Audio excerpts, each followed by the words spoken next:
একজন সিপাহী ডাকু বাঙিয়ে ফাইল নিয়ে এলো। আমি ফাইলটি নেবার জন্য রত্নাকের থেকে উঠে আসি। ছেড়ে যে দিদি রত্ন নেই। আকাশ, কিছু মনে করো না। আমার মনে হয় ডাকুবার জন্য আর কি নয়, তোমার বোন রত্ন নিয়েছে। না, হতে পারে না। আকাশ, একজন বোনের ভাই হিসেবে চিন্তা না করে তুমি পুলিশ অফিসার হিসেবে পুরো ঘটনাটা ভেবে দেখো। হঠাৎ করে রত্নের আশা, ঠিক কথা, তারপর ডাকুবার জন্য ফাইলের কথা শুনে পালিয়ে যাওয়া, সবকিছু মিলিয়ে কি প্রমাণিত হয় না যে তোমার বোনই ডাকুবার জন্য? না বলি না, তোমার হাতে বন্দুক মানায় না।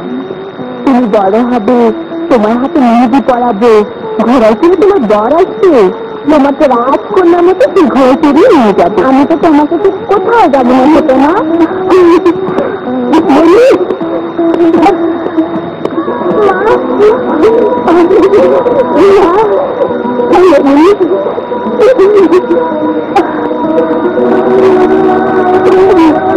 তোমরা শোনো, বুড়ির কথা মতো এলাকাতে গিয়ে অনেক কষ্টে বুড়ির মাকে খুঁজে বের করেছে।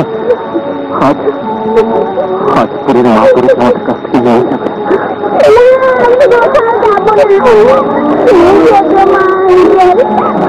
দাদুদের ছেড়ে কোথাও যাবো না, আমি ছোট মার কাছে থাকবো।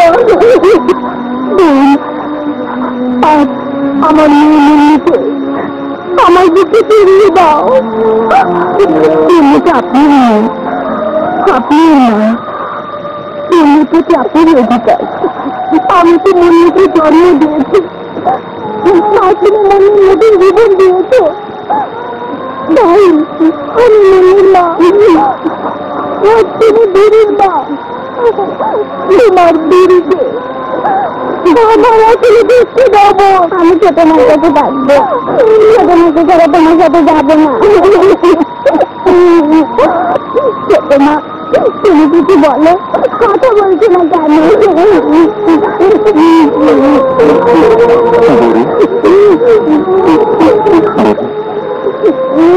তোমার ছোট মা কিছু বলতে পারছে না।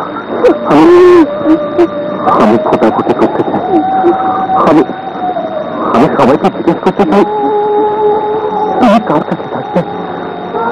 তুমি শুধু বলো, সবাই যার কাছে থাকতে বলবে তুমি তার কাছে থাকবে। সাথীরা, তোমরাই বলো বুড়ি কার কাছে থাকবে, বড় মা আর ছোট মা? তোমরা বলো কার কাছে থাকবে? বড় মা, বড় মা, বড় মা, বড় মা, বড় মা। চুপ করো, চুপ করো। তোমরা কেউ আমাকে ভালোবাসে না, কেউ না, কেউ না, কেউ না। তোমরা তুমি আমাকে ভালোবাসে না, তোমরা সবাই বাসায়। চলো মা, এখান থেকে চলো। বুড়ি আর বুড়ির মাকে পৌঁছে দিয়ে এসো।